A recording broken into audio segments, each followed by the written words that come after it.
Hi, welcome to Weekday Devotions, 3-minute thoughts to encourage your day. Today I have a copy of a ballot, and I think everybody knows what a ballot is.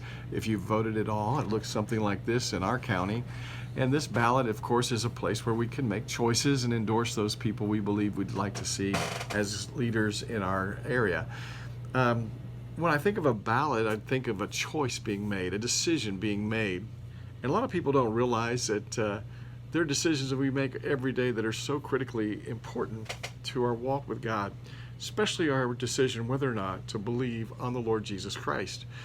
In John chapter 12, we see an example of some people who chose not to believe. Listen to what it says in John chapter 12, verse 37. But although he had done so many signs before them, they did not believe in him, that the word of Isaiah the prophet might be fulfilled, which he spoke. Lord, who has believed our report? And to whom has the arm of the Lord been revealed?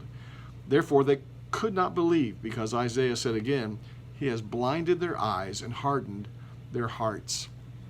As I look at that passage, I'm reminded of two tremendous truths. One is unbelief has little to do with a lack of evidence. As we look at this passage today, they said they saw so many signs, and yet they chose not to believe on the Lord Jesus Christ. You know, many people cannot find God for the same reason a bank robber cannot find a police officer. He really doesn't want to find a police officer. If he finds a police officer, he's going to have to deal with some of the things he's done. I think many times people are afraid to find God, so to speak, because they love their darkness. You know, frankly, they love their sin. They don't want to forsake that. They don't want God to shine the light of truth upon their lives in that way. We have plenty of evidence even today that Jesus is real, that he changes lives. We see the evidence in history. We know that he was really a historical figure.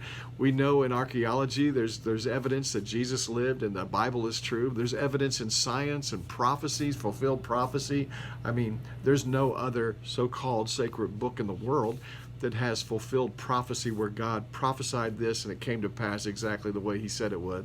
In fact, there's over 300 specific prophecies concerning the life of Jesus, and they all came to pass exactly the way they should have. There's plenty of evidence. You see, unbelief has little to do with a lack of evidence.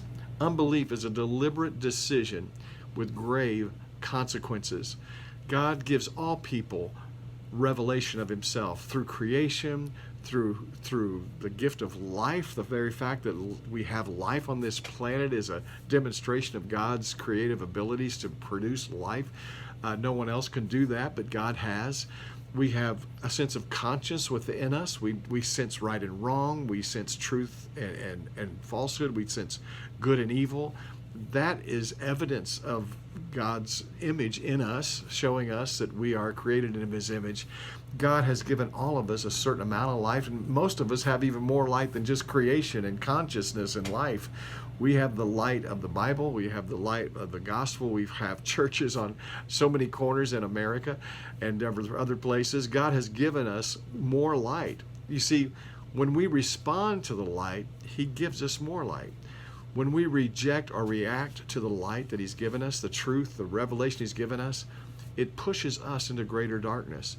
In fact, it can push us to, at least in the New Testament time, it could push people to a place of no return. It says they would not believe in the Lord Jesus Christ in spite of all the evidence in verse 37. And then when you get to verse 39, it says they could not believe. They had pushed themselves into a place of darkness, a place of no return. Lord, help us to be aware of these serious consequences of unbelief. And I pray if there's someone listening who still needs to believe in Jesus, that they'll do so even today. In Christ's name.